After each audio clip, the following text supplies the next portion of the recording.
Hi friends, నా పేరు Vanitha. Welcome to our physical education Telugu channel.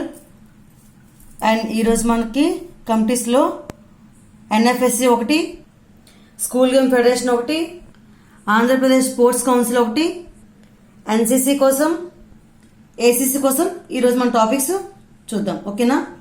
ఇప్పుడైతే మనం first NFC national fitness corps కోసం చూద్దాం. చూడండి, వ్యాయామ విద్యను పాఠశాలలందు పెట్టడానికి 1953 ఇయర్లో ఒక కమిటీని కేంద్ర ప్రభుత్వం ఏర్పాటు చేసింది.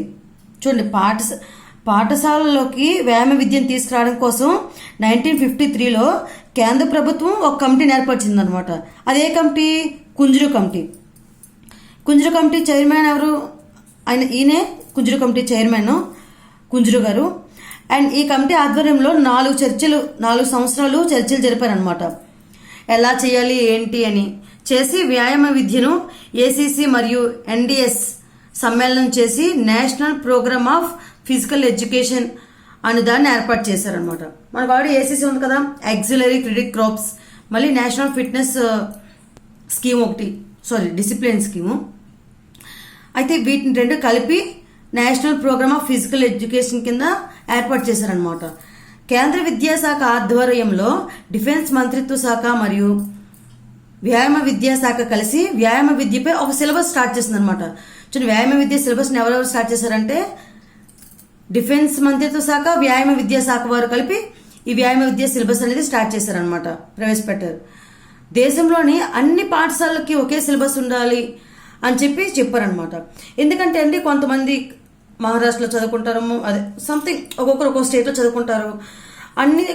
అన్నిటి దగ్గర సిలబస్ ఒకే విధంగా ఉంటే నేర్చుకోవడానికి ఈజీగా ఉంటుంది. తర్వాత లాంగ్వేజ్ డెవలప్మెంట్ ఉంటుంది. మనం వేరే కంట్రీలో వేరే స్టేట్లో నేర్చుకోవాలన్నా సేమ్ సిలబస్ ఉంటే మనకి ఈజీ అవుతుంది అనమాట. సో అందుకని మనం ఇక్కడ చెప్పిన మనం వేరే స్టేట్కి వెళ్ళి చెప్పినా, వేరే స్టేట్ వాళ్ళు మనకు వచ్చి చెప్పిన సిలబస్ ఒకటే ఉన్నప్పుడు ఈజీ అవుతుంది అనమాట. సో అది next national programme of physical education అని పేరు మార్చేసి నేషనల్ ఫిట్నెస్ క్రాప్స్ కింద చేశారనమాట. చెప్పాను కదా, ఈ ఏసీసీ ఎన్డిఎస్ సమ్మేళనమే national programme of physical education. దీన్ని మళ్ళీ ఎన్ఎఫ్సి కింద మార్చారనమాట. ఆ తర్వాత ఒకే సిలబస్ని తయారు చేశారన్నమాట. ఒక సిలబస్ని తయారు చేసి వ్యాయామ విద్యా పాఠశాలను బోధించారనమాట. నెక్స్ట్ ఎన్ఎఫ్సి కేంద్ర విద్యాశాఖ కింద ఉండినట్లుగా ఏర్పాటు చేయడం జరిగిందనమాట. అంటే కేంద్ర విద్యాశాఖ కింద పనిచేస్తుంది అనమాట ఎన్ఎఫ్సి. ఎన్ఎఫ్సికి మేజర్ జనరల్ ఎవరంటే చూడండి, ఏఎస్ ఫథానియాను డైరెక్టర్గా నిర్మించారు. చూడండి, ఎన్ఎఫ్సికి ఫస్ట్ ఎవరంటే డైరెక్టర్ ఫథానియా, ఏఎస్ ఫథానియా. ఎన్ఎఫ్సి ఆధ్వర్యంలో ఎన్డిఎస్ శిక్షకులకు వ్యాయామ విద్యా సంస్థల్లో ప్రత్యేక శిక్షణ ఇచ్చి వ్యాయామ విద్యను పాఠశాలలో విద్యార్థులకు బోధించే విధంగా నియమించారనమాట. చూడండి, ఎన్ఎఫ్సి అంటే ఏంటి? ఏసీసీ మరియు ఎన్డిఎస్ యొక్క సమ్మేళనం కదా. సో అందుకే ఈ డిసిప్లిన్కి సంబంధించి కొంత ప్రత్యేకంగా శిక్షణ ఇచ్చి వాళ్ళని స్కూల్స్లో పెట్టడం జరిగిందనమాట. ఇది వచ్చేసి NFC. Next school game federation. 1954 ఇయర్లో కలకత్తాలో జరిగిన వివిధ రాష్ట్రాల వ్యాయామ విద్యా ప్రతినిధులు సమావేశమై ఈ ఫెడరేషన్ ఏర్పాటు చేశారు. ఈ ఫెడరేషన్ ఆధ్వర్యంలో అంతర్రాష్ట్ర పాఠశాల విద్యార్థులకు జాతీయ స్థాయిలో పోటీలు నిర్వహించారనమాట. అండ్ ఇంకోటి ఏంటంటే, అసలు జనరల్గా నేషనల్ ఫెడరేషన్ అంటేనే అన్ని స్టేట్స్ నుంచి వచ్చి ఆడతాయన్నమాట. ఈ ఫెడరేషన్కి మాత్రమే జాతీయ పాఠశాలల ఆటల పోటీలు నిర్వహించే అధికారం ఉంటుంది. నేషనల్ వైడ్గా ఏమైనా మన ఆటల పోటీలు నిర్వహించాలంటే అది ఈ పర్మిషన్ ఉండాలన్నమాట, ఈ స్కూల్ గేమ్ ఫెడరేషన్ అనమాట. అండ్ ఇంకోటి, పోటీల్లో పాల్గొనే విద్యార్థులకు వయసు 19 సంవత్సరాలకు మించకూడదు. 19 సంవత్సరాలకు మించకూడదు కాబట్టి అది స్కూల్ గేమ్ ఫెడరేషన్ అయింది, గుర్తుపెట్టుకోండి. స్కూల్ గేమ్ ఫెడరేషన్ అంటే ఏజ్ లిమిట్ ఎంత అంటే 19 ఇయర్స్. నెక్స్ట్, పోటీల్లో పాల్గొనే విద్యార్థులకు అటెండెన్స్ 65% ఉండాలి. వివిధ రాష్ట్రాల ఫెడరేషన్లు అఫిలియేషన్ ఫీజు విషయంలో బకాయిలు ఉంచరాదు. నెక్స్ట్, సంవత్సరంలో ఒకసారి, తెలుసు కదా స్కూల్ గేమ్స్ సంవత్సరానికి ఒకసారి నిర్వహిస్తారు. మొట్టమొదట 1955 ఇయర్లో మధ్యప్రదేశ్లో పాచ్మరిలో ఈ స్కూల్ గేమ్స్ అనేవి నిర్వహించడం జరిగింది. ఓకేనా. ఈ ఫెడరేషన్ యొక్క ఆశయాలు చూద్దాం. విద్యార్థులు ఒలింపిక్స్ ఆటలలో పాల్గొనింపు చేయాలి. నేషనల్ తర్వాత నెక్స్ట్ ఇంటర్నేషనలే కదా, సో నేషనల్గా ఆడిస్తూ ఇంటర్నేషనల్ స్థాయిని అభివృద్ధి చేయడం అనమాట. దేశంలోని బాలబాలికలు బౌద్ధిక సంక్షేమం కొరకు పాటుపడడం. నెక్స్ట్ జాతీయ స్థాయిలో విద్యార్థులు సమైక్య, నిర్ణయించిన కేంద్రాల్లో ఆట పోటీలు జరుపుట, ఆట పోటీల్లో గెలుపొందిన వరకు బహుమతులు చేయడం. చూడండి, జాతీయ స్థాయిలో విద్యార్థులకి ఎక్కడైతే పోటీలు జరుగుతున్నాయో మనం ముందుగా అనుకొని అక్కడ పోటీలు నిర్వహించాలి, గెలుపొందిన వరకు బహుమతులు కూడా ఇవ్వాలన్నమాట. సర్టిఫికెట్లు ఇవ్వడం, ఈ అన్ని బాధ్యతలు మనకి ఫెడరేషన్ చూసుకుంటుంది. మీకు చూపిస్తాను ఫెడరేషన్ సర్టిఫికెట్స్ అవి ఎలా ఉంటాయో. అమెచ్యూర్ పద్ధతిలో పాఠశాలలోని బాలబాలికలు ఆటల పోటీలు నిర్వహించుట, వివిధ రాష్ట్రాలను వారి వారి రాష్ట్ర సంఘాలకు స్థాపించి వాటి సమాజానికి అనుబంధంగా చేయట, అంతర్రాష్ట్రీయ పోటీలు వివిధ రాష్ట్రాల రొటేషన్స్ పద్ధతి ద్వారా నిర్వహించడం. ఇక్కడ చూడండి, జనరల్గా ఎప్పుడు ఒకే దగ్గర పోటీలు నిర్వహించరు, ఎందుకంటే ఇది నేషనల్ వేదిక కాబట్టి ఒక్కొక్కసారి ఒక్కొక్క స్టేట్లో నిర్వహించాలన్నమాట. ఎందుకంటే ప్రతిసారి అదే స్టేట్ బడ్జెట్ పెట్టుకోవాలంటే ఇబ్బంది అవుతుంది కదా, సో అందుకని అనమాట. అమౌంట్ ఎవరైనా ఇవ్వనియండి, బట్ వాళ్ళకి ఆర్గనైజ్ చేయడానికి ఇబ్బంది అవుతుంది కదా. ఇబ్బంది అవుతుందని కాదు, సో వాళ్ళు చేస్తారంటే చేసుకోవచ్చు, లేదంటే రొటేషన్ వైజ్గా వస్తుంది అనమాట. నెక్స్ట్ ఐఓఏలో డైరెక్టర్గా ఈ ఫెడరేషన్ గుర్తిస్తారు. ఈ మన ఒలింపిక్స్ అసోసియేషన్ ఉంది కదా, డైరెక్టర్గా ఫెడరేషన్కి గుర్తింపు ఉంటుంది అనమాట. దానికి దీనికి మధ్య కొంచెం సమన్వయం ఉంటుంది అనమాట. ఈ ఆటలు నిర్వహించే రాష్ట్రాల ఆర్గనైజేషన్ కమిటీ ద్వారా పోటీలు నిర్వహిస్తారు. అండ్ ఈ ఆర్గనైజేషన్ కమిటీలో ఫెడరేషన్ ప్రతినిధులు సభ్యులుగా ఉంటారు. ఆర్గనైజేషన్ కమిటీలో సభ్యులు ఎవరెవరు ఉంటారంటే ఈ ఫెడరేషన్లో ఉండే వాళ్ళే అందులో కూడా ప్రతినిధులుగా సభ్యులుగా ఉంటారనమాట. మీకు ఇప్పుడు సర్టిఫికేట్స్ చూపిస్తాను చూడండి, వీడియో లాస్ట్లో చూపిస్తానండి. ఫస్ట్ అయితే మనకు టాపిక్ అవ్వాలి కదా. Next Andhra Pradesh sports council. చూడండి, ఇందులో 19 మెంబర్స్ సభ్యులు ఉంటారు. గుర్తుపెట్టుకోండి, ఆంధ్రప్రదేశ్ స్పోర్ట్స్ కౌన్సిల్లో ఎంతమంది సభ్యులు ఉంటారంటే 19 మెంబర్స్. వీరి సభ్యత కాలం 2 సంవత్సరాలు. నెక్స్ట్ అధ్యక్షుడు రాష్ట్ర ప్రభుత్వం ద్వారా ఎన్నికవుతాడు, ఎందుకంటే స్టేట్ వైడ్గా కాబట్టి. నెక్స్ట్ దీని యొక్క విధులు ఏంటో చూద్దాం.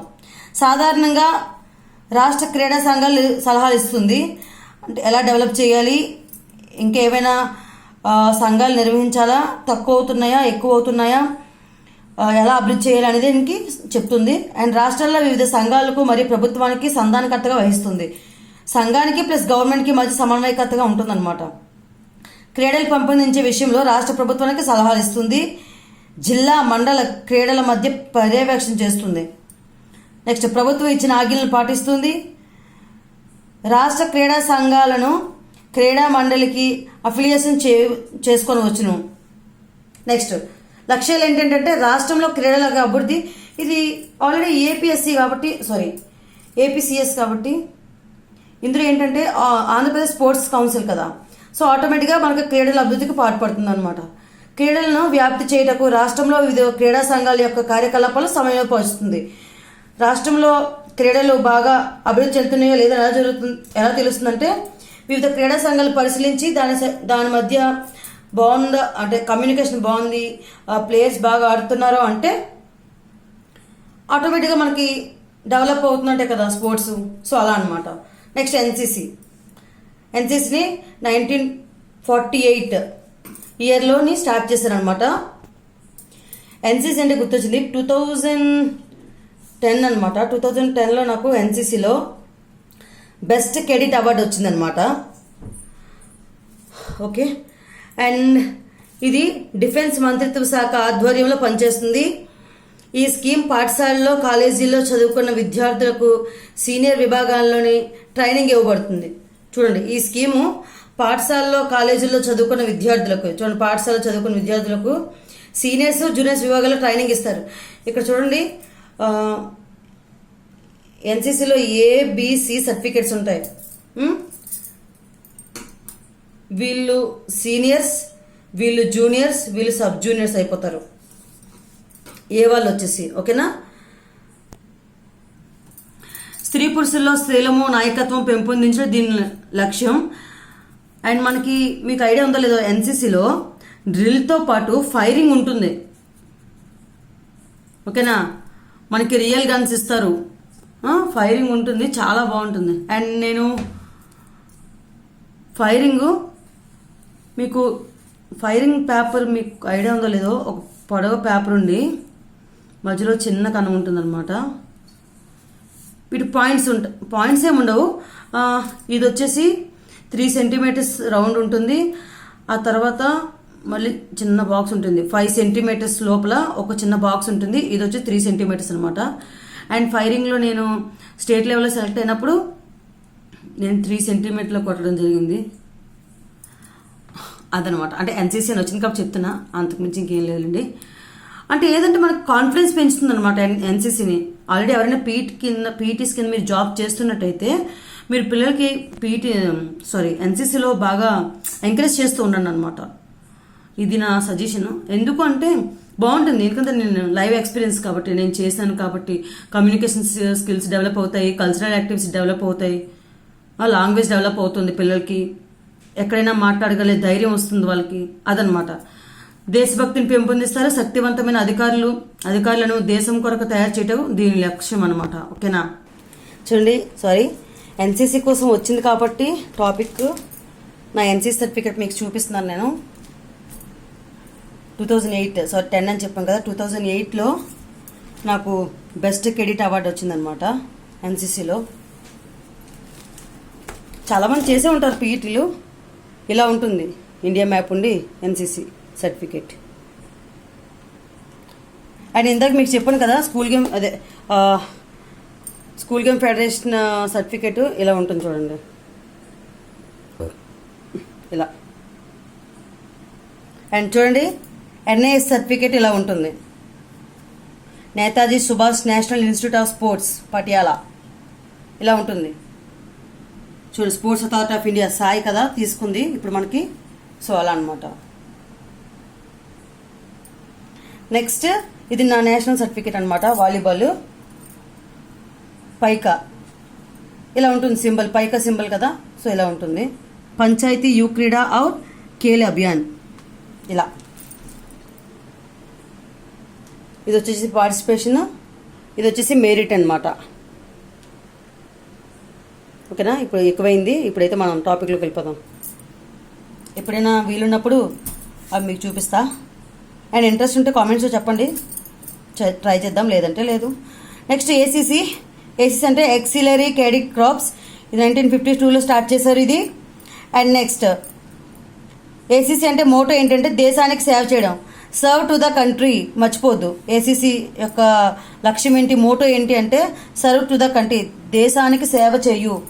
పాఠశాలలో జూనియర్స్ ఎన్సీసీ లేదా ఏసీసీ ఉండడం ఉపయోగమని ప్రారంభించారనమాట. తర్వాత 1965లో దీన్ని ఎన్ఎఫ్సి చెప్పను కదా, ఏసీసీని ఎన్డిఎస్ని ఎన్ఎఫ్సిలో కలిపిస్తారని. సో అలా చూడండి. జాతీయ స్పోర్ట్స్ ఫెడరేషన్ ఎలా ఉంటుందంటే first international federation, national, state, district. మీ దగ్గర వ్యాయామ దీప్ ఉంటే వ్యాయామ దీప్లో చూడండి. అండ్ నాకు మెటీరియల్ తయారు చేయడానికి టైం సరిపోలేదనమాట. సో పాపతో కొంచెం బిజీ అయ్యాను. సో అందుకనే నేను అన్నీ సెర్చ్ చేసినప్పుడు నాకు వ్యాయామ దీప్లో బాగుంది అనిపించింది మిగతా వాటితో పోల్చుకుంటే. శ్రీహరిలో కూడా బాగుంది, బట్ మన దగ్గర ఉన్న మెటీరియల్ అందరి దగ్గర ఉన్న మెటీరియల్ ఇదే కాబట్టి నేను దీంట్లో చెప్పడం జరుగుతుంది అనమాట. ఓకే, నెక్స్ట్ జాతీయ స్పోర్ట్స్ ఫెడరేషన్ అంతర్జాతీయ ఫెడరేషన్స్కి ఆయా స్పోర్ట్స్ గేమ్స్కి సభ్యత్వం వహిస్తుంది. రాష్ట్రాల్లో, జిల్లాల్లో ఆయా స్పోర్ట్స్ ఫెడరేషన్కి నియమ నిబంధనలు కలిగి ఉంటుంది. ఈ ఫెడరేషన్స్ రాష్ట్రాల్లో, జిల్లాల్లో టోర్నమెంట్ నిర్వహించి జాతీయ స్థాయి పోటీలకు క్రీడాకారులు పంపుతారు. నెక్స్ట్ జాతీయ ఫెడరేషన్కి అనుమతి లేకుండా, చూడండి గుర్తుపెట్టుకున్న ఫెడరేషన్ అనుమతి లేకుండా ఏ టీం కానీ క్రీడాకారుడు కానీ అంతర్జాతీయ స్థాయికి వెళ్ళలేరు. క్లబ్స్ జిల్లా, రాష్ట్ర స్థాయి వ్యవస్థీకరించిన జాతీయ స్పోర్ట్స్ ఫెడరేషన్కి ఆధారము. క్లబ్బు, జిల్లా, రాష్ట్ర స్థాయి వ్యవస్థీకరణ జాతీయ స్పోర్ట్స్ ఫెడరేషన్కి ఆధారం. అన్ని జాతీయ ఫెడరేషన్స్ ఐఓఏకి సభ్యత్వం కలిగి ఉంటాయి. ఐఓఏ నియమ నిబంధనల ప్రకారంగా ఈ జాతీయ స్పోర్ట్స్ అనేవి గేమ్స్ అండ్ రూల్స్ అన్ని పాటించాలి. మన దేశంలో గేమ్స్ ఫెడరేషన్ స్థాపించిన వివరాలు అంటే ఏ గేమ్స్ మీకు యాప్లో ఉంటాయి, మీకు చూస్తే తెలుస్తుంది. ఏ ఫెడరేషన్స్, గేమ్స్ ఫెడరేషన్స్ ఎప్పుడప్పుడు ఏర్పడ్డాయి అనేది ఉంటుంది. అండ్ ఇప్పటితో అయితే మన కమిటీస్ అయిపోయండి. సో నేను మీకు కొన్ని బిట్స్ అడుగుతాను, దానికి ఆన్సర్స్ కామెంట్ బాక్స్లో చెప్పండి. చూడండి, ఐఎస్ఎఫ్ ఫుల్ ఫామ్ ఏంటి? First bit. సెకండ్ బిట్ వచ్చేసి 1960లో ఒలింపిక్స్ ఎక్కడ జరిగాయి? థర్డ్ బిట్స్ బ్లాక్ ఒలింపిక్స్ అంటే ఏంటి, ఎప్పుడు జరిగే చెప్పండి. ఎన్సీసీని కాలేజీలో తప్పనిసరి చేసిన కమిటీ ఏంటి. నెక్స్ట్ ఎన్డిఎస్ ఏసీసీను ఎన్ఎఫ్ఎస్లో ఎప్పుడు కలిపారో విలీనం చేశారో చెప్పండి. ఓకేనా. అండ్ ఇది నా సర్టిఫికేట్స్ ఫైల్ అనమాట. ఎవరికైనా ఇంట్రెస్ట్ ఉంటే కామెంట్ బాక్స్లో చెప్పినట్టయితే నేను మీకు చూపిస్తా. ఓకేనా. నెక్స్ట్ వీడియోలో ఎప్పుడైనా వచ్చినప్పుడు చూపిస్తా, if in case you're interested. ఓకేనా. Bye bye. ఈ వీడియో నచ్చితే లైక్ చేయండి, షేర్ చేయండి, నా ఛానల్ అందరూ సబ్స్క్రైబ్ చేసుకోండి. ఇది వచ్చేసి కబడ్డీ అఫీషియేటింగ్ ఎగ్జామ్ రాసినప్పుడు సర్టిఫికేట్ అనమాట. సో ఓకే, ఈ వీడియో నచ్చితే లైక్ చేయండి, షేర్ చేయండి, నా ఛానల్ అందరూ సబ్స్క్రైబ్ చేసుకోండి. ఓకేనా. Thank you. Bye bye.